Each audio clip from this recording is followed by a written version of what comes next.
بسم اللہ الرحمن الرحیم۔ اللہ تبارک و تعالیٰ کے عظیم نام سے آغاز کرتے ہیں جو بہت مہربان نہایت رحم والا ہے۔ درس بخاری کا سلسلہ جاری و ساری ہے اور 1143ویں حدیث پاک پر ہمارا کلام چل رہا تھا۔ حضرت سمورہ بن جندب رضی اللہ تعالیٰ عنہ کے راوی ہیں، وہ کہتے ہیں کہ نبی کریم صلی اللہ علیہ وسلم نے اپنے خواب کی تعبیر کے سلسلے میں ارشاد فرمایا کہ بہرحال وہ شخص جس کے سر کو پتھر سے کچلا جاتا تھا، یہ وہ شخص تھا جو قرآن کو حاصل کرتا اور پھر اس کو چھوڑ دیتا تھا اور فرض نماز پڑھے بغیر سو جایا کرتا تھا۔ تو اس پہ ہمارا کلام چل رہا تھا کہ یہ عذاب قبر تھا جو نبی کریم صلی اللہ علیہ وسلم کو خواب میں دکھایا گیا تاکہ آپ امت کو پہلے سے ہوشیار کر دیں۔ لوگ یہ نہ کہیں کہ جی ہمیں تو پتہ نہیں تھا، اگر پتہ ہوتا تو پھر ہم ایسا کر لیتے، ہمیں تو یہ بتایا نہیں گیا کہ اس کی کیا سزا تھی، اگر ہمیں سزا بیان ہو جاتی نا تو پھر دیکھیں ہم کس طریقے سے کرتے۔ تو ہمارے نبی کریم صلی اللہ علیہ وسلم نے بحکم الہی دونوں چیزوں کا بیان کیا ہے، افعال کے کرنے پر ثواب اور انعامات کا ذکر بھی کر دیا اور ان کے چھوڑنے پر عذابات اور وعیدیں بھی بیان فرما دی ہیں تاکہ کسی کے لیے کوئی عذر نہ رہ جائے۔ تو اب یہ جو دوسرا حصہ تھا اس پہ میرا کلام چل رہا تھا کہ جو فرض نماز پڑھے بغیر سو جایا کرتا تھا، اس میں عشاء بھی مراد ہو سکتی ہے کہ عشاء پڑھے بغیر سو گئے اور پھر وہ قضا ہی ہو گئی، اور یا فجر بھی ہو سکتی ہے کہ فجر میں انسان سوتا رہے۔ تو یہ میں آپ کو سمجھا رہا تھا کہ بعض ایسے ہوتے ہیں کہ جو نماز کے عادی ہوتے ہیں، فجر میں سوتے رہ گئے تو صبح اٹھ کے ندامت شرمندگی ہوتی ہے، لیکن بعض اتنے ڈھیٹ ہوتے ہیں، ایسی عادت میں یہ شامل ہو جاتا ہے کہ پورا کا پورا گھر سو رہا ہوتا ہے، اٹھ کے وہ نماز نہیں پڑھتے ہیں، اور کوئی ایک بھی ایسا نہیں ہے جو صبح اٹھنے کے بعد اظہار ندامت کرے کہ آج تو فجر نکل گئی یار، بڑا افسوس ہوا۔ نہیں، ہمیں ان پہ افسوس نہیں ہوتا، ہمیں 50 روپے گرنے پر ہوتا ہے، گلاس کے ٹوٹنے پر ہوتا ہے، بچے کوئی کام بھول جاتے ہیں اور کام نہیں کر پاتے وقت پر، اس پر ہوتا ہے، اگر بچے امتحان میں فیل ہو جائیں ان پر ہمیں افسوس ہوتا ہے، کسی دن گاہک کم آتے ہیں دکان پر تو پریشانی ہوتی ہے، کسی ٹائم روزی میں ذرا برکت سی محسوس نہیں ہوتی تو ہمیں ذہن کے اندر ٹینشن پیدا ہوتی ہے، انتشار پیدا ہوتا ہے۔ لیکن اس قسم کی چیزوں پہ نو ٹینشن، ہم کوئی ٹینشن نہیں لیتے ہیں۔ اخروی معاملات میں تو بالکل ہم ایسا طرز عمل اختیار کرتے ہیں جیسے کسی فرشتے نے آ کے کم از کم ہمارے گھر کے اندر یہ خبر دے دی ہے کہ آپ سب بالکل مطمئن رہیں، کتنے مرضی گناہ کریں آپ لوگ سیدھے جنت میں جائیں گے، کوئی گرفت نہیں ہے، کوئی پکڑ نہیں ہے، پورا محلہ گرفت میں آ سکتا ہے لیکن آپ جیسے ہی قبور سے نکلیں گے سیدھے آپ کو جنت میں داخل کر دیا جائے گا۔ اتنا مطمئن تو وہی شخص ہو سکتا ہے جس کو اس طرح کے اللہ کے وعدے حاصل ہو چکے ہوں۔ تو آخر کون سی ایسی چیز ہے جو آپ کو اللہ تعالیٰ کی بارگاہ میں بغیر کسی عذاب کے جنت تک پہنچنے کا راستہ دکھا دے؟ سوائے خوش فہمی، خوابوں کی دنیا میں رہنا، اپنے بارے میں غلط فہمیوں کے اندر مبتلا رہنا، یا غفلت ہے، شیطان کی اطاعت ہے، نفس کی کے وسوسوں کو قبول کرنا ہے، ان چیزوں کے اندر گم رہ کر ہم اللہ تعالیٰ کا صحیح راستہ تلاش نہیں کر پاتے ہیں۔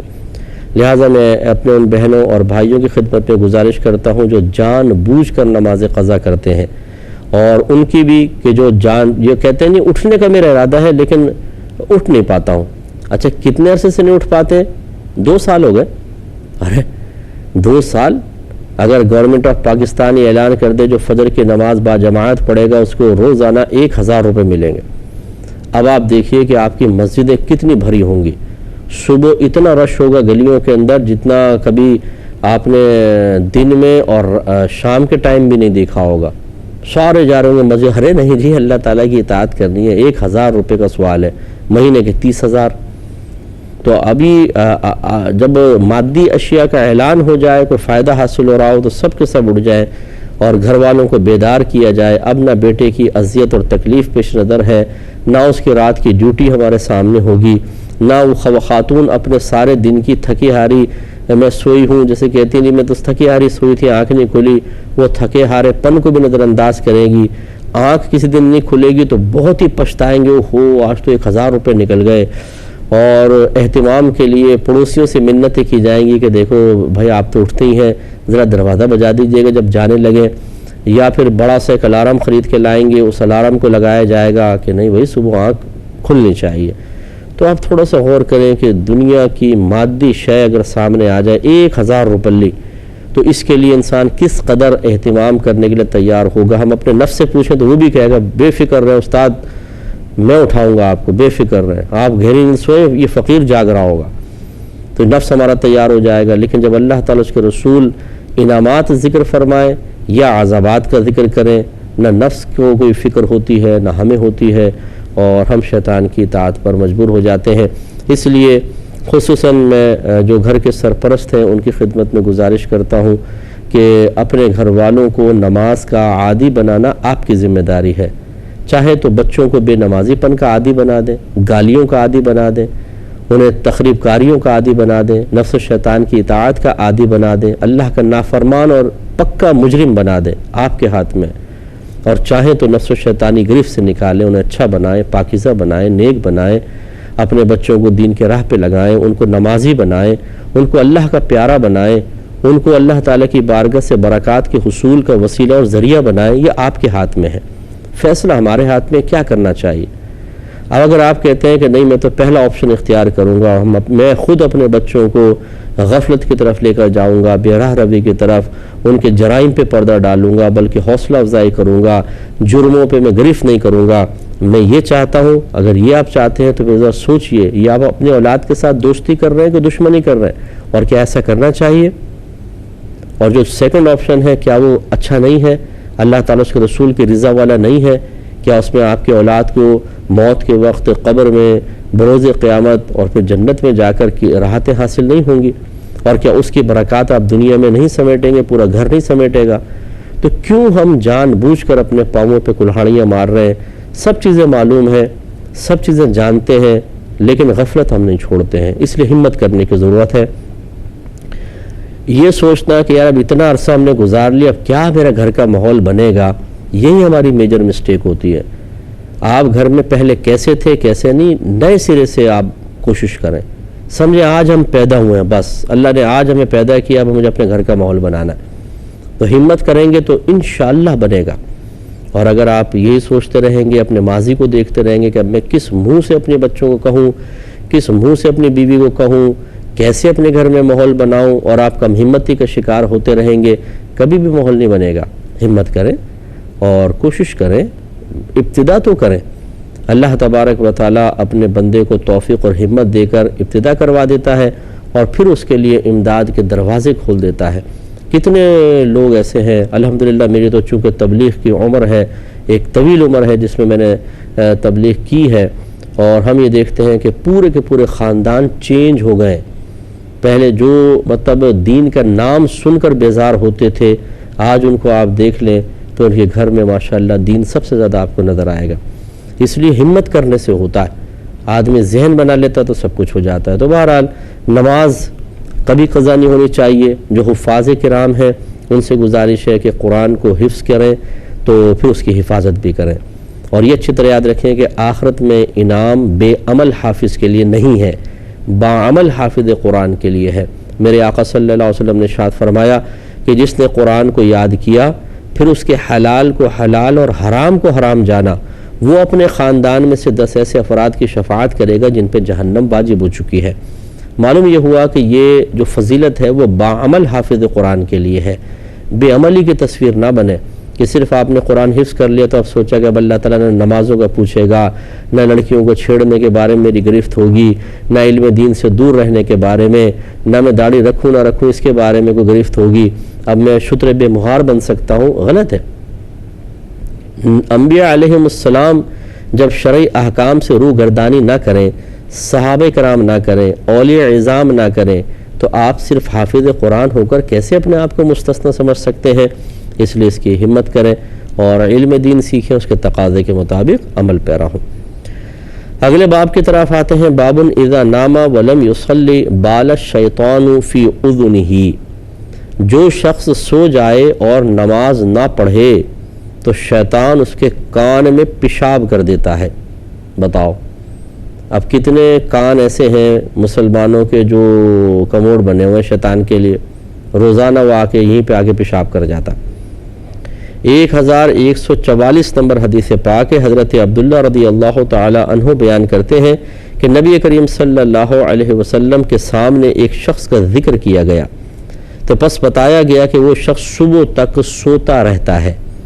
اور یقیناً یہ کوئی صحابی نہیں ہوں گے، کیونکہ صحابی تو جماعت ترک نہیں کرتے تھے، نماز چھوڑنا تو بہت دور کی بات ہے۔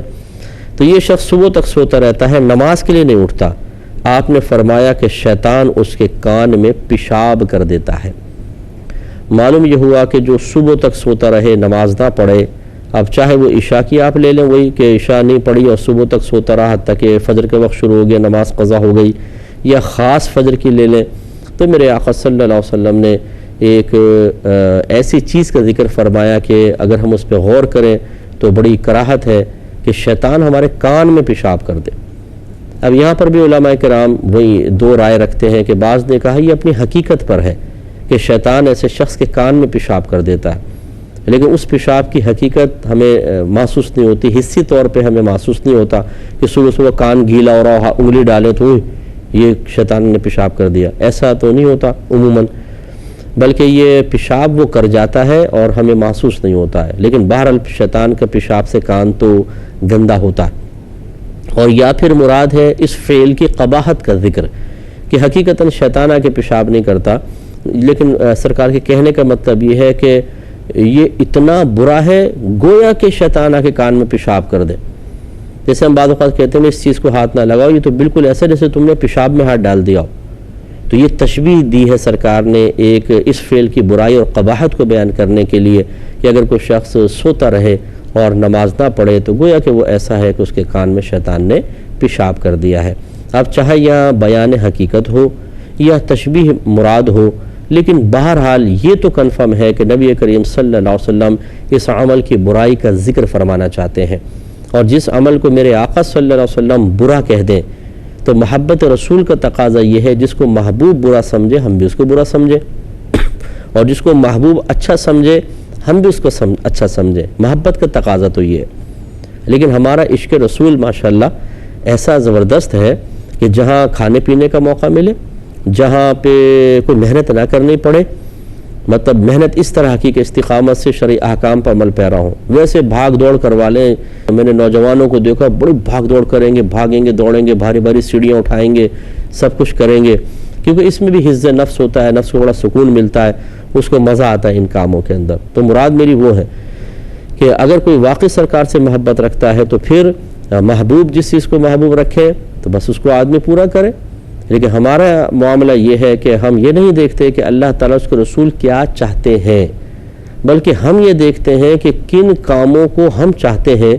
اور انہیں پھر ہم بس عشق رسول کی علامت قرار دے دیتے ہیں، محبت رسول کی، چاہے وہ نہ فرض ہو، نہ واجب ہو، نہ سنت ہو، مستحبات میں سے کچھ چیز یا مباح ہوتے ہیں، نہ گناہ نہ ثواب، اور ان معمولات پر ہم عمل پیرا ہو کر یہ سمجھتے ہیں کہ اللہ تعالیٰ اس کے رسول کی کامل رضا حاصل کرنے میں کامیاب ہو جائیں گے۔ بارہا میں نے سمجھایا کہ جب تک انسان فرائض، واجبات اور سنن موقدہ پر عامل نہ ہو، اسی طرح حرام، مکروہ تحریمی اور سنت موقدہ کا ترک جس کو اصاعت کہتے ہیں، ان سے اجتناب نہ کرے، وہ کبھی کامل نہیں ہو سکتا، نہ محبت رسول میں، نہ عشق رسول میں، نہ عشق الہی میں، نہ محبت الہی میں، نہ ایمان کے سلسلے میں کامل ہو سکتا ہے۔ اب آپ چاہے لاکھوں عمل اختیار کر لیں اپنی مرضی کے، وہ قابل قبول نہیں ہوں گے جب تک کہ یہ اصل بنیاد نہ ہو۔ بارہا آپ کو مثال سے سمجھایا ہے، ایک دفعہ پھر میں حصول برکت کے لیے سمجھا دیتا ہوں کہ کاش کسی کو یہ بات دل پہ لگ جائے کہ اگر آپ ایک فیکٹری جوائن کرتے ہیں اور آپ کو ڈیوٹی بتائی جاتی ہے کہ آپ کی ڈیوٹی ہے صبح 8 سے شام 5 بجے تک، اور اس میں کرنا یہ ہے کہ آپ نے مشینیں کھولنی ہیں، مشینیں بند کرنی ہیں، ان کی صفائی ستھرائی، مینٹیننس سب آپ کے ذمہ ہے، اور آپ کہیں ٹھیک ہے، اور پھر پورے مہینے نہ آپ مشینیں کھولیں، نہ بند کریں، نہ ان کی مینٹیننس پہ کوئی فکر کریں، بلکہ آپ اس فیکٹری کے گارڈن میں چلے جائیں اور دیکھیں گھاس خراب ہو رہی ہے، پودے نہیں ہیں اور درخت سوکھ گئے ہیں، پھر رنگ دیکھیں تو رنگ بڑا خراب سا، پھر ٹائلیں دیکھیں تو اس کی پالش ختم ہے اور وہ گھس گئی ہیں بہت زیادہ، تو آپ نے پھر مزدوروں کو بلا کر ٹائلوں کے اوپر پالش کروا رہے ہیں، چمکوا رہے ہیں، گارڈن میں مالی لگا دیے تاکہ گارڈن میں گھاس آ جائے، پودے لگ جائیں، پورے مہینہ اس کام میں نکال دیا اور فیکٹری میں کلر وغیرہ کرا دیا۔ اب جب مہینے کے بعد مالک آئے گا اور اس نے آ کر دیکھا کہ مشینیں بند پڑی ہیں، ان میں زنگ لگ گئے ہیں مکڑیوں کے جالے لگ گئے ہیں اور وہ کہیں یہ آپ نے کیا کیا، پورا مہینے کام نہیں کیا، اور آپ کے حضور یہ نہ دیکھیں، ٹائلیں دیکھیں کتنی چمکدار ہیں، کلر دیکھیں کتنا خوبصورت، آئیے باغ میں آپ کو دکھاتا ہوں، دیکھیں گارڈن دیکھیں، گھاس پودے دیکھیں، درخت دیکھیں، اور ان چیزوں کو آپ میری طرف سے قبول فرمائیں اور میری تعریف کریں اور پوری سیلری ود بونس مجھے دیں۔ بتائیے کیا اگر آپ خود مل آنر ہوتے اور کوئی ایسا آپ کے ساتھ آپ کا امپلائی کرتا تو آپ اس کی حوصلہ افزائی کرتے، تعریف کرتے، یہ کیا کرتے؟ تو جو کیا کرتے وہ کرتے آپ اس کے ساتھ۔ یقینی سی بات ہے کہ جو کام تمہیں سپرد کیا گیا وہ تم نے نہیں کیا، ان کاموں میں لگ گئے کہ میں ان سے خوش ہو جاؤں گا، بھئی میرا کام تو یہ ہے، میں نے ڈیوٹی تو یہ تمہیں دی تھی،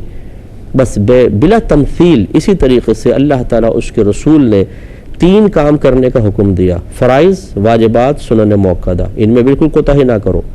اور 3 امور سے بچنے کا حکم دیا، حرام نہ کرو، مکروہ تحریمی، اطاعت، یہ نہیں ہونا چاہیے، یہ ڈیوٹی ہے۔ اس کے بعد پھر بقیہ کام جو ہے وہ مستحبات میں آتے ہیں۔ اب ہم نے دیکھا ہے کہ جو محبت کا دعویٰ کرتے ہیں، عشق کا دعویٰ کرتے ہیں، وہ ان 6 امور میں بڑے کمزور ہوتے ہیں، نیچے شیر ہوتے ہیں، دیگر معمولات میں لگے ہوں گے، اور اب یہ بالکل ایسا جیسے کام کر کے ڈیوٹی پوری نہ کریں اور یہ پھر اللہ کی بارگاہ میں پیش کر کے کہیں اللہ تعالیٰ اب اس کے بدلے میں جنت دے دے۔ سوچئے ذرا، میں حکم نہیں لگا رہا ہوں کہ اگر آپ فرض، واجب، سنت موقدہ وغیرہ چھوڑیں گے، حرام، مکروہ تحریمی ساتھ کا ارتکاب کریں گے تو ضرور جہنم میں جائیں گے۔ اللہ کے اوپر موقوف ہے، وہ آپ کا رب ہے، آپ جانیں، آپ کا رب جانے۔ لیکن یہ معاملہ تو نہیں ہے اللہ تعالیٰ کے تمام قوانین کو نظر انداز کر کے ہم کہیں کہ میرے ساتھ ضرور اچھا ہوگا، تو میں آپ کے بارے میں یا کسی کے بارے میں، اپنے بارے میں بھی میں کوئی حتمی حکم نہیں دے سکتا ہوں کہ میں ضرور جنت میں جاؤں گا یا اللہ نہ کرے، خدا نہ کرے میں ضرور جہنم میں جاؤں گا، نہیں، اللہ ہی بہتر جانتا ہے۔ لیکن میری ذمہ داری یہ ہے کہ جو مجھے ڈیوٹی دی گئی ہے میں اس کو کروں، جس کے لیے مجھے انعامات دیے گئے ہیں، جس کے لیے مجھے بینیفٹس دیے گئے ہیں، مجھے آنکھیں دی ہیں، ہاتھ دیے ہیں، پیر دیے ہیں، زبان دی ہے، پیسہ دیا ہے، بیوی بچے دیے، ماں باپ دیے، آزاد ملک دیا، مجھے مومن بنایا، اپنے نبی کی امت میں پیدا کیا، اور مجھے محبت رسول رکھنے والا بنایا۔ یہ تمام امور دیے اس لیے گئے تھے کہ اب اللہ کی ڈیوٹی پوری کرو، تو میں ان کو غلط کاموں میں کیسے لگا دوں اور کیسے ہم اللہ کی ڈیوٹی کو چھوڑ دیں؟ اس لیے مجھے یہ کرنا پڑے گا، اور کرنے کے بعد پھر میں اللہ سے اس نظر قائم رکھوں کہ اللہ تعالیٰ مجھے ضرور جہنم سے انشاءاللہ بچائے گا، جنت میں ڈالے گا۔ لیکن ڈیوٹی پوری نہ کریں اور آپ کسی آفس میں بیٹھ کے، کسی روم میں بیٹھ کے سوچتے رہیں اب جب پورا مہینہ ختم ہوگا تو مالک مجھے بلائے گا، بڑی بھاری تنخواہ ہوگی اور ساتھ ساتھ بہت سارے بینیفٹس ملیں گے اور کتنے میرے مسائل حل ہو جائیں گے، اور پورے مہینے ڈیوٹی نہ کریں، کیسے آپ کو مل جائے گی سیلری؟ تھوڑی سی توجہ کریں، اللہ تعالیٰ ہمیں سمجھنے کی توفیق عطا فرمائے، آمین۔ وآخر دعوانا ان الحمدللہ رب العالمین۔ اللہم صلی علی محمد وعلی آلہ وصحبہ وسلم۔